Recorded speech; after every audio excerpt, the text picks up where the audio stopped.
사무엘하 22장이 드디어 이제 마지막으로 이제 끝나는 날입니다. 참 긴 그 시간들 속에서 사무엘하 22장을 우리가 함께 묵상하게 하셨던 것 같습니다.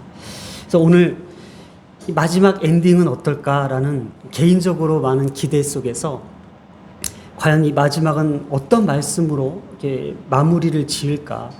지금까지 하나님께 다윗이 하나님께 받았던 많은 그 구원들에 대한 찬양, 거기에 대한 고백, 하나님께서 행하셨던 그 역사적 사건들을 아주 세밀하고 아주 구체적으로 묘사함으로써 마땅히 내가 하나님을 찬양하는 것이 옳다라는 것을 얘기를 했는데, 과연 오늘은 다윗이 어떻게 이 시를 마무리할까라는 기대 속에서 정말 저도 이 말씀을 읽고 좀 많이 놀랐습니다.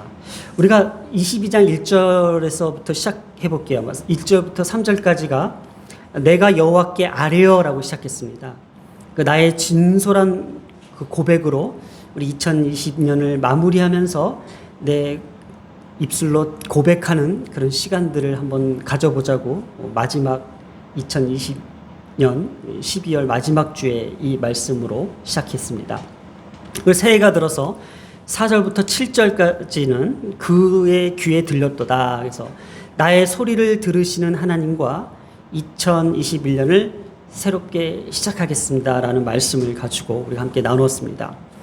또 8절부터 20절까지는 지존하신 자가 음성을 내시며, 하나님의 음성을 나타내실 때에 믿지 않는 자들, 어둠에 있는 자들은 그 음성이 두려울 것이고, 믿는 자들에게는 나를 일으키는 어떤 믿음의 말씀, 소망의 말씀이라고 들었습니다.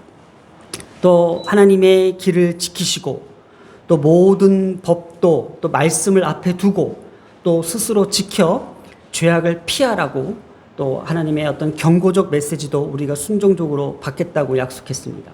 그리고 하나님 안에 거하라, 또 성벽을 뛰어넘어라, 하나님의 도는 완전하시다.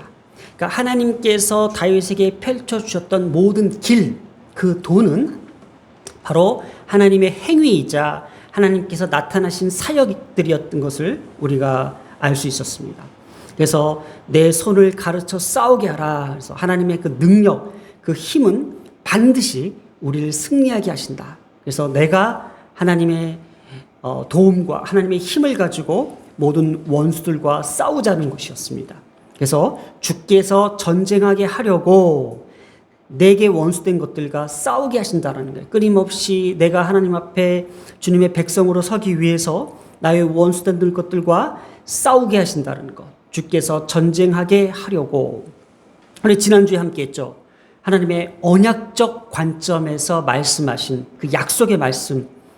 사무엘하 7장 9절에 내가 가는 모든 곳에 내가 너와 함께 있어 내 모든 원수를 내 앞에서 멸하였은즉, 뭐죠? 땅에서 위대한 자들의 이름같이 내 이름을 위대하게 만들어 주리라 하는 이 위대한 말씀을 우리가 붙잡고 산 이유는 하나님의 언약이었어요. 약속이었어요. 하나님을 사랑하는 자들의, 또 하나님을 사랑하며 하나님의 성전을 바라보며 하나님의 그 사랑을 강구했던 그 다윗에게 나단 선지자를 통하여 하나님께서 약속하셨던 이 메시지, 바로 모든 민족의 으뜸으로 삼으셨다라는 것을 다윗의 입술을 통하여, 다윗의 찬양을 통하여 다시 한번 고백하는 걸 우리가 들었습니다.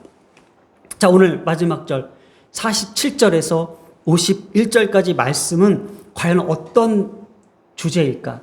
저는 사무엘하 22장의 그 다윗의 모든 일대기 속에서 묻어나왔던, 경험되어졌던 그의 어떤 삶 속에 가장 힘들었던 그 시간들 속에서 건지셨던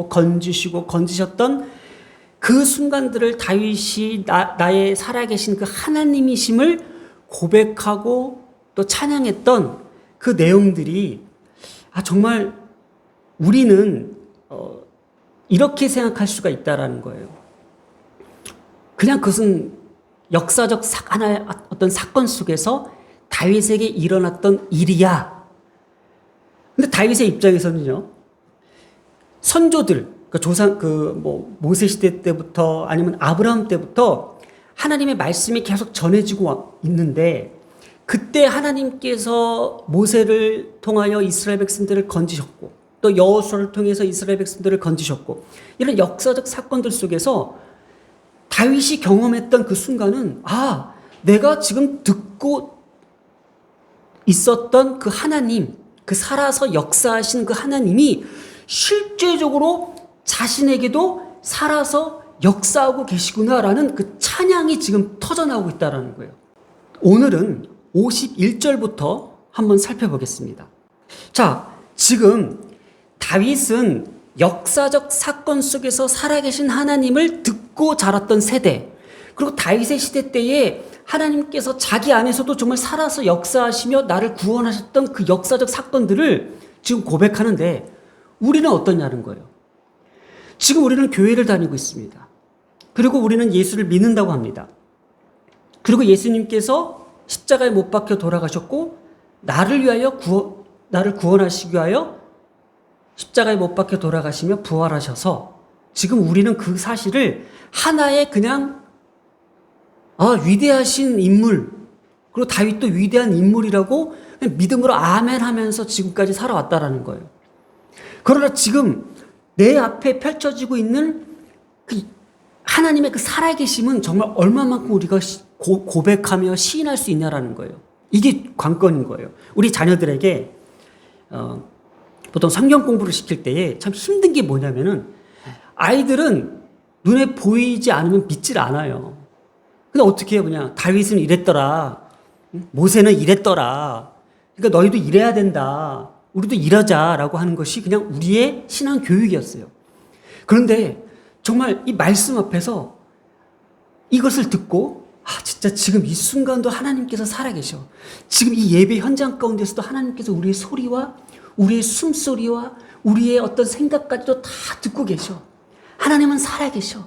하나님은 살아계시는 분이야 라고 우리가 믿음으로 고백할 수 있냐라는 거예요. 그거를 지금 다윗이 그 초점을 가지고 이야기를 하고 있어요. 자, 다윗은 지금 하나님께서 살아계셔서 자신 안에 그 많은 역사적 사건들 속에서 일하셨다고 합니다. 그래서 51절에 다윗이 이런 고백을 통해서 우리에게 말해주고 있는 것 같아요. 한번 볼게요. 51절을 한번 읽어보겠습니다. 여호와께서 그의 왕에게 큰 구원을 주시며, 큰 구원을 주셨대요. 기름 부은 자에게 인자를 베푸시며 영원하도록 다윗과 그 후손에게 있도다. 후손에게 있다. 그 후손이 누굴까라는 거예요. 바로 예수 그리스도를 이야기하고 있어요. 지금 다윗은 앞으로 일어날 일에 대한 예언적 관점에서 앞으로도 지금 나를 구원하셨던 하나님이 앞으로 큰 구원을 이룬다는 게 누구예요? 예수님께서 오셔서 기름 부은 자가 누구예요? 여기서 기름을 붓다라는 게 마샤흐거든요. 마샤흐. 이게 선지자, 제사장, 왕을 뜻하는 단어입니다. 메시아랑 같은 어원입니다. 마샤흐. 그럼 여기서 큰 구원을 이루실 분은 누구예요? 바로 예수 그리스도를 통해서 이루실 그 구원인 거예요. 그럼 다윗은 지금 나에게 살아계셔서 역사하셨던 그 하나님의 구원이 앞으로 오실 메시아가 그 구원을 어떻게 해요? 더 크게 이루실 거라는 것을 지금 암시하고 있다는 본문의 내용인 거예요. 그 후손은 누구예요? 장차 다윗의 자손으로 오실 예수 그리스도를 이야기하고 있죠. 우리가 잘 알고 있잖아요. 그죠?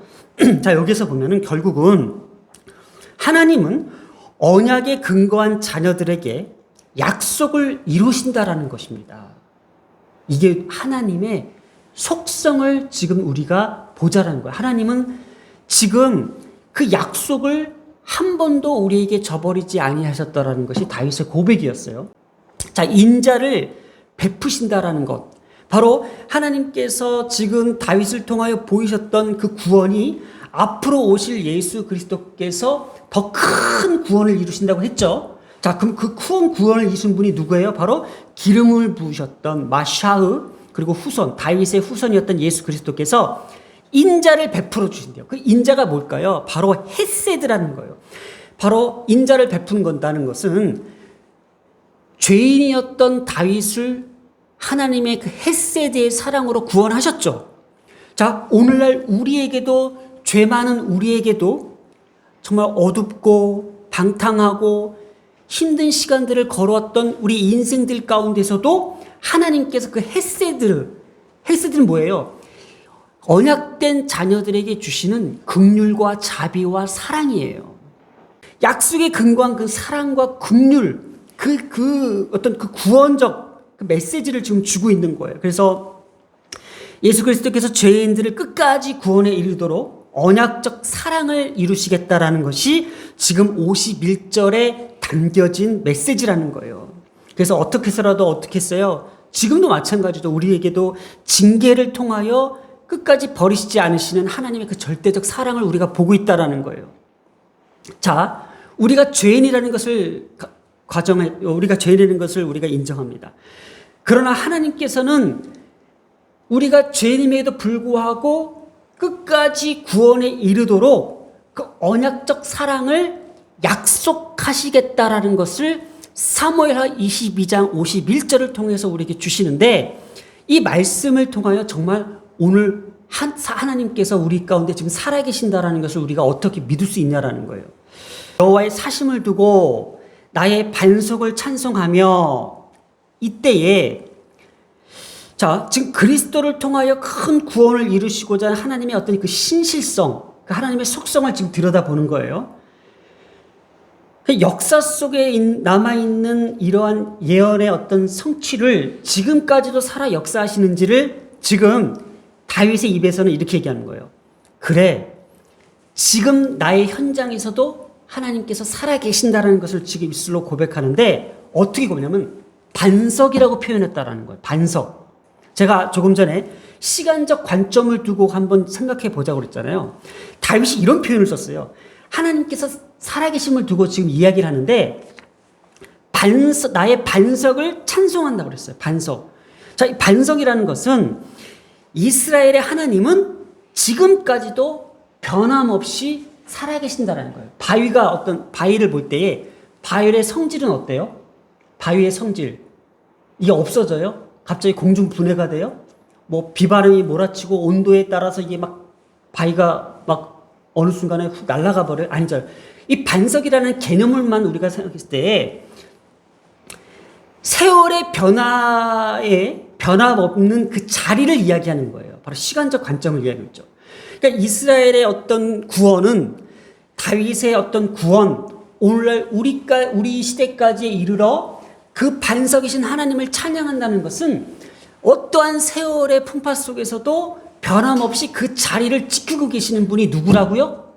하나님이라는 거예요.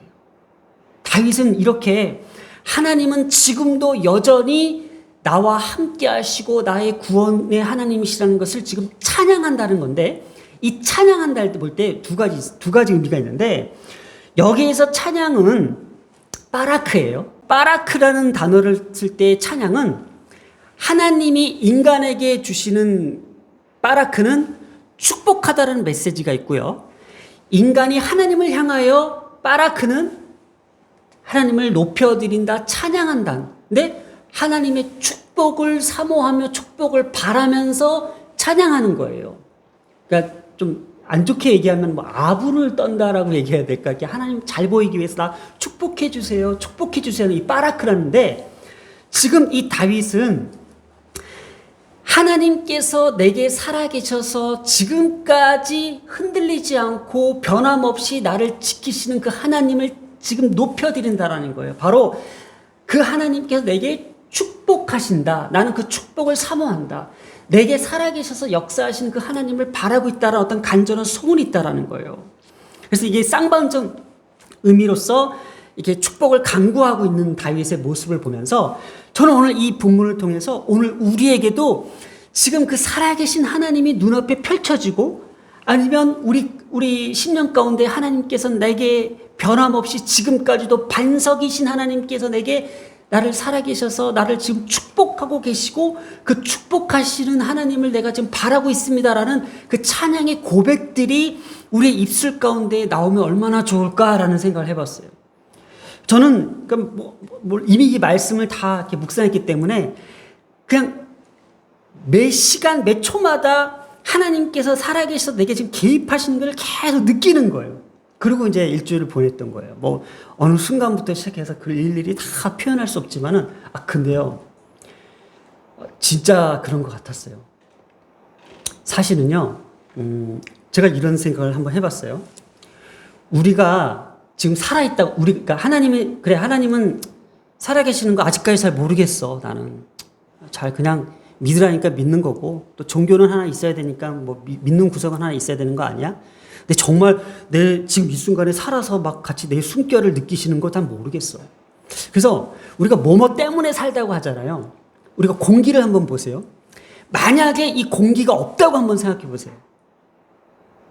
근데 이제까지 아브라함의 시대 때부터 모세 시대, 다윗의 시대, 지금까지 이르러 그 공기가 한 번도 끊긴 적 있을까요? 단 1초라도? 그 공기. 우리가 공기 때문에 살아간다. 지금 미국 텍사스에요. 물 때문에 난리가 났다고 하더라고요. 어떻게 뉴스를 보니까.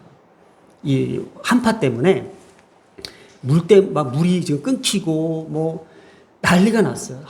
불이 났는데도 소방 호수가 지금 동파돼가지고 물을 끌 수 없는 그 현장까지. 우리는요, 이제까지 물이 없어 본 적이 있었을까?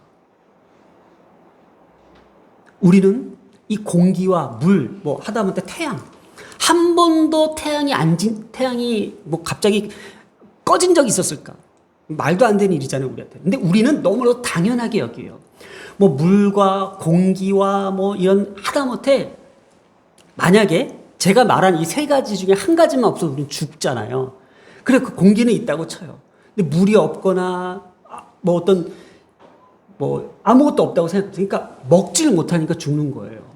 심지어, 우리가 이 자연 현상에서도 느낄 수 있는 이 하나님의 존재가 있다라는 거예요.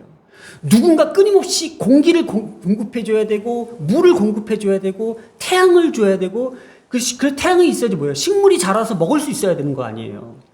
그래서 제가 너무 궁금한 거예요. 이 공기가 한 번도, 이거 지금 아브라함도 마셨던 공기를 지금 나도 마시고 있는 이 공기가 과연 어떤 물질이길래, 그래서 거의 대부분 질소, 산소로 이루어졌고요. 헬륨, 네온, 아르곤 등과 같은 비활성화 기체로 만들어졌는데, 이게 이산화탄소와 수증기 등이 섞여서 아주 복잡한 혼합물로 됐다고 이게 나오는데, 이거조차도 우리가 인간이 만들어낼 수 있냐라는 거죠. 이 물질들을 하나하나를. 그래서 우리는 이 공기 때문에, 물 때문에, 태양 때문에 먹을 수 있고, 여러 뭐 때문에 살 수 있다. 그래서 제가 왜 이런 생각을 했냐면은, 제가 이번에 병원 치료를 받기 위해서 병원에 앉아 있는데, 만약에 재발이 될 경우에 혹시 다른 물질이 나왔나라는 것을, 다른 어떤 신약이 나왔느냐를 궁금해서 찾아보는데, 50분짜리 영상이 저를 치료했던 주치의가 하는데, 전 놀랬던 사실이요. 지금 많은 암은요, 신약들이 개발이 돼서 치료암도 있고 항암제도 있는데, 이 혈액암, 이 백혈병은요, 지금 벌써 50년 전에 있던 치료가 지금까지 하고 있대요. 신약이 개발이 안 된대요.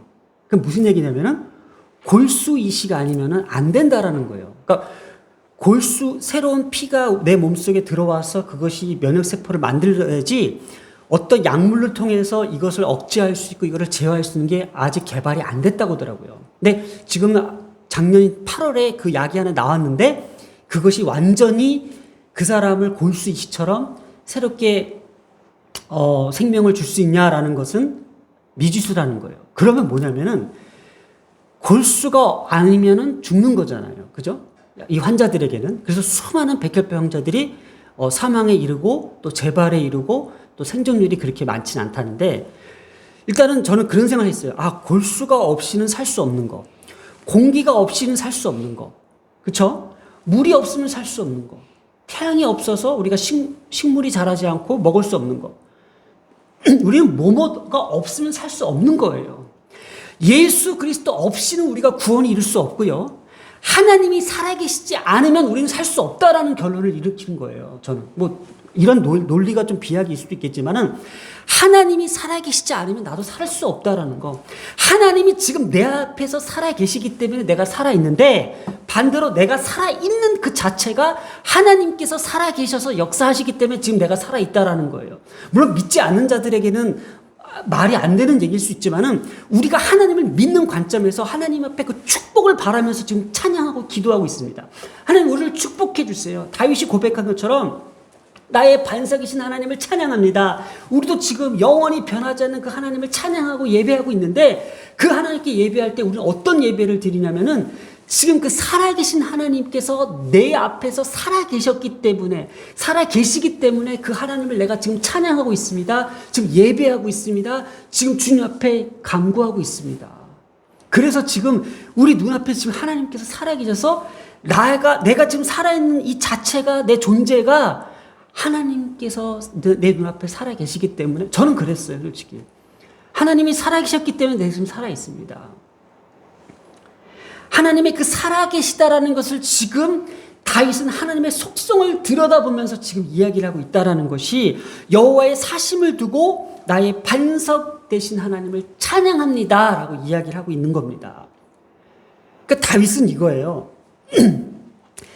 하나님의 그 살아계심이 나는 하나님께서 나 자신에게 살아서 역사하시고 나를 구원하셨던 하나님이 앞으로 일어날 더 큰 구원을 이루실 그 메시아 예수 그리스도께서 기름 부은 자 후손이 되시어 어떻게 인자를 베푸실 것을 지금 예언하고 있다라는 거예요. 이것이 사무엘하 22장의 가장 핵심적 마무리입니다. 메시지입니다. 놀랍지 않으세요 혹시? 저는 이 메시지가 놀라워요. 아, 이게 성경이구나. 뭐 우리가 흔히 뭐 설교를 보면은 막 좋은 얘기들 많고 있지만은 저 이만큼 확실하고 우리를 뜨겁게 하고 우리를 살게 하고 우리를 더 희망적으로 우리를 가져다 주는 메시지가 하나님 살아계신다니까요. 우리 자녀들에게 하나님께서 어떻게 살아계신지를 우리가 공기에 대한 물에 대한 소중함, 음식에 대한 소중함을 모르고 사는 것처럼 우리가 지나칠 수 있어요. 그러니까 저는 지난주인가 아이들 엄마랑 애들끼리 대화하는 내용 중에서 이제 애가 수학 문제 하나를 가지고 이제 뭐 하루 종일을 풀었대요. 근데 이제는 좀 나아져서 한 2시간이면 될 것 같아. 1시간이면 될 것 같아. 그래서 저는 어쨌든 간에 아이들 안에서도 발전이 일어나고 있는 거잖아요. 그 속에서 저는 한마디 해주고 싶었어요. 그거 하나님께서 너에게 가르쳐 주신 거야. 하나님께서 너에게 지혜 주신 거야. 그런 걸 말해주고 싶었더라고요. 그러니까 아이들이 자라나고 아이들이 공부하고 아이들이 성장하는 그 과정들 속에서 내가 지금 이런 재능들이 생기고 어떤 이러한 변화들이 있는 것들이 하나님께서 나와 함께 하셔서 내게 깨닫는 지혜를 주시고 또 공부하는 지혜를 주셔서 나와 함께 하시는구나. 그것들을 아이들이 좀 느꼈으면 좋겠다라는 거예요. 밥 먹을 때도 마실 때도 물 한 잔의 소중함도 그렇고. 그래서 제가 이제 아이들에게 예전에 또 얘기했지만은 물에 대한 소중함 또 잠자는 거에 대한 소중함 잠 좀 제발 자라 할 때 이제 하나님께서 정말 주시는 거는 인간에게 왜 잠을 주셨냐. 그래서 이 잠자는 것까지도 하다못해 먹고 또 이렇게 배설하는 것까지 다 이게 하나님께서 우리의 모든 영역 속에서 간섭하시고 개입하시고 함께 하신 거에 대한 축복이라는 거예요. 자, 그래서 오늘 다윗이 이제 사무엘하 22장에 전체적으로 하나님께서 나를 구원하셨던 그 내용들을 함축해서 내 삶에 이렇게 개입하셨다는 것이 49절에 이렇게 얘기합니다. 하나님께서 다윗을 이렇게 개입하셨죠. 나를 원수들에게서 어떻게 하셨어요? 이끌어내시며 나를 대적하는 자 위에 나를 높이시고 나를 강포한 자에게서 건지시는도다. 지금까지 다윗에게 주셨던 하나님의 가장 이 축복은 49절에 나를 원수들에게 이끌어내셨다라는 거예요. 그래서 이끌어내시며 높이시고 건지시도다. 지금까지 다윗에게 하나님께서 주셨던 그 많은 그 건지심과 축복들 속에서 앞으로 우리 자녀들 또 우리가 살아가는 이 어마어마한 흉악한 사회 구조 속에서도 반드시 하나님께서 나를 원수들에게서 이끌어내시고 높이시고 건져주셔야만 되는 어떤 강구와 또 소망과 하나님의 어떤 축복을 바라는 우리가 메시지가 되지 않을까라는 생각을 해보았습니다. 자, 오늘 핵심은 하나님께서는 다윗에게까지도 변함없이 구원을 이루셨고 앞으로 우리 지금 이 시대를 살아가고 있고 이 말씀을 듣고 있는 이 현장, 이 역사적 현장에서도 우리는 하나님께서 변함없이 우리 가운데 살아계셔서 개입하시고 삶에 개입하신다라는 거예요. 이끌어주시고 높이시고 건져내셨던 그 개입들이 우리 삶 가운데에 피부로 느껴지는 것을 소망하고 있다는 거예요. 그런 하나님을 오늘 우리는 이 자리에서 어떻게 해요? 바라크, 축복하며 축복을 바라며 찬양한다라는 거예요. 아멘. 오늘 이 시간 하나님께서 이러한 축복, 우리에게 주시고자 하는 이런 축복을 우리는 바라면서 찬양합니다. 오늘의 메시지입니다. 어떤 하나님? 변함없으신, 지금도 변함없이 살아계셔서 나의 삶을 개입하시고 조정하시고 주관하시는 그 하나님을 우리는 어떻게 한다고요? 나의 반석을 찬양합니다. 나의 반석 되신 하나님을 찬양합니다. 너무 중요해요. 예수를 아무리 잘 믿고요, 아무리 성경을 많이 알고요, 아무리 신앙생활 많이 했다고도요, 지금 이 순간 이 자리에서 하나님의 그 살아계심의 숨결을 느끼지 못하면은 예수 안 믿는 종교를 믿었던 거예요. 종교예요. 저는 사무엘하 22장을 통하여 이 마지막 절을 통하여 진짜 막 내 몸에서 전율을 느낄 만한 그 하나님의 그 살아계심, 내 심장에서 막 콩닥콩닥 울리는 그 하나님의 그 살아계심이 우리의 현장, 우리가 자녀들이 있는 그 모든 현장 가운데서 막 나타내기를 원합니다. 저는 그럴 줄 믿습니다. 우리가 그냥 막연한 보이지 않는 하나님에 대해서 그냥 막연하게 부르짖고 해주세요, 그냥 이렇게 잘 되게 해주세요, 이게 아니라 지금도 내 그 어려운 현장 가운데서 큰 구원을 이루시고자 하는 그분께서, 예수 그리스도께서 인자를 베푸시며 헷세대의 그 사랑을 반드시 약속으로 내가 너희를 건져내겠다고 지켜내겠다고 변함없이 지금도 살아계신 하나님께서 우리에게 말씀하신다는 거 잊지 않고 오늘도 이 중요한 말씀을 듣기 위하여 한 자리에 모이게 하신 하나님께 감사합니다. 기도하겠습니다. 하나님, 지금도 살아계셔서 언약 백성에게 또 약속된 자녀에게 지금의 우리에게 인격적으로 구체적으로 개입하셔서 큰 구원을 펼치시는 그 헷세대의 하나님, 살아계신 그 하나님을 변함없이 찬양합니다. 하나님, 우리의 자녀들이 귀가 열리고 하나님을 볼 수 있는 영적인 눈이 떠지는 놀라운 순간이 되기를 소망하며 이 모든 말씀 우리 주 예수님의 이름으로 기도드렸습니다. 아멘. 살아계신 하나님, 역사하는 하나님, 우리 찬양 가운데